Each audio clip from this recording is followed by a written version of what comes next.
The betrayed!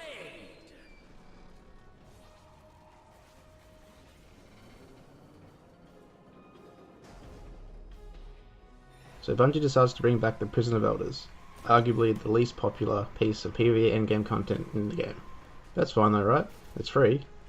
Well, it's kind of free, I mean, it's free for me, I didn't pay for anything, but for those who paid for the microtransactions to fund this project, I thank you. Anyway, this is meant to be a new piece of endgame content. The final challenge room has light level 330 enemies, which would be a challenge for some people under that light level obviously, but there are other aspects of this Challenge of the Elders prison run, which makes it far too simple. The 260 light level of the Prison of Elders, the one you have to do each week to get the Sterling Treasure, which is the only reason people do it, is more of a challenge in all honesty. Why is this the case? Well, let's look at some of the reasons why the Challenge of the Elders event is a joke. So I think it's pretty clear that by this stage, the third week of Challenge of the Elders, that if there are any bugs in it by now, they would have been removed by Bungie. So we are free to assume that the way it is now is the way it was meant to be intended. It has been 3 weeks after all. That being the case, let's look at some of the glaring issues that make this such a joke and ridiculously easy to complete. So it's clearly meant to be a 3-player event, that's fine. It says that you get punished for taking too long, each of the bosses have their own mechanics to throw you off track, and enemies spawn at frequent intervals to make it more of a challenge. In essence, these are all good things and should make for a harder challenge. But the reality is the complete opposite. You think that in the Prison of Elders you get punished for dying. At least it would hinder your performance. Take for example in Skolas, when the whole event was one level light above you the entire time. Whenever you died you had a 30-second death counter, which couldn't be avoided, and was a real challenge against Skolas, particularly with the Devouring Essence, which was very problematic if you broke the sequence with someone dying. But in this Prison of Elders, dying isn't a problem at all. In fact, it's actually encouraged at times. Look at this week, one of the modifiers is Exposure. Exposure typically gives you a shield that's far stronger than what's intended. It's usually about, I'd say, 3 times stronger than a regular shield, meaning it takes 3 times as much damage to bring you down to the red part of your health, but the trade-off is that it doesn't regenerate anywhere near as fast. Again, this would be a problem if there was a respawn timer, but in the Challenge Prison of Elders, there's no respawn timer. As soon as you die, you can be revived instantly, meaning that as soon as your shield's gone, just kill yourself and you'll be rezzed full health, no problem. This is so exploitable that even my clanmates and myself were doing this at the end of each round.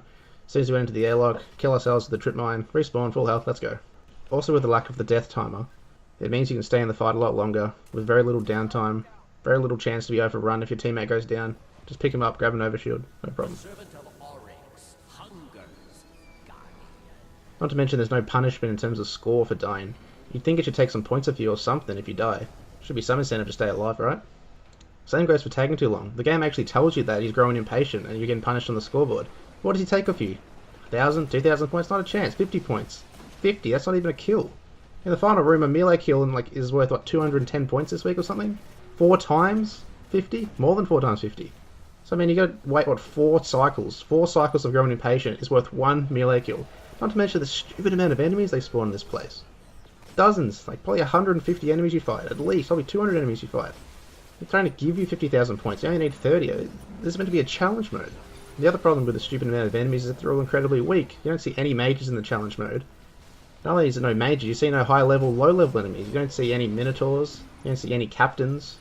This week you got the Fallen Taken room, which means you're fighting Vandals, or Taken Vandals, and Taken Thrall. That's it. And the next room with the Taken Hydra, I guess, you're fighting Goblins and Hobgoblins. No Ultras, no I guess the Ultra's the boss, but no mages, no Minotaurs, obviously no Cyclops or anything like that, but just regular low level enemies, red bar enemies. Die in 2 or 3 shanks, no big deal. Can't really kill you that easily. The fun room's the worst of them all though. You're fighting just a hive boss, you spawn tons of acolytes. Acolytes die in 2 punches, not even 3. All you have to fight is acolytes and wizards. Wizards arguably, yeah, can be a bit of a threat, but just focus fire them, kill them pretty quickly. But no knights, no melee knights, no boomer knights, no ogres. Really not a challenge. So it's pretty clear I'm disappointed with the challenge mode of Prison of Elders. I think they could do a lot more with this place to make it much more fun and much more challenging in-game content.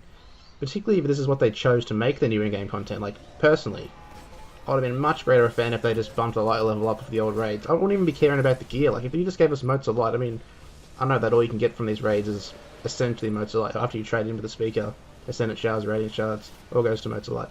But if they just straight up gave us motes of light as rewards,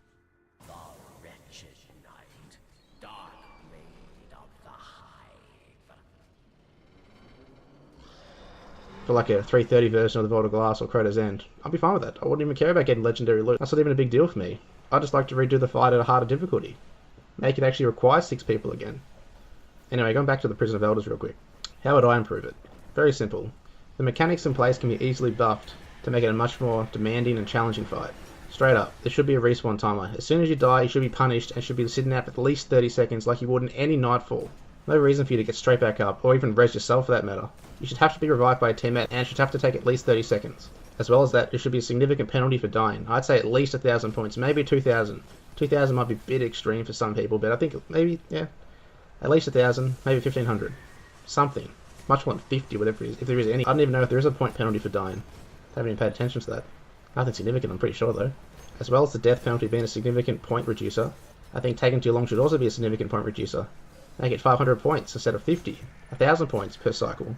Really incentivize you to kill the boss quickly, get it over and done with. You're obviously taking too long. 50 points is a joke. I also think something can be done about the number of enemies. I think spawning lots of enemies is a bit too easy. I understand that getting the points can be difficult if you don't go for all melee kills, which sort of makes dying. The way it's built now sort of caters to this instant reviving system. Lots of low tier enemies, meaning you can go punch them, probably die, but get revived instantly, so no big deal if you die. Keep going, keep punching. Probably kill about 15 enemies per death, no big deal.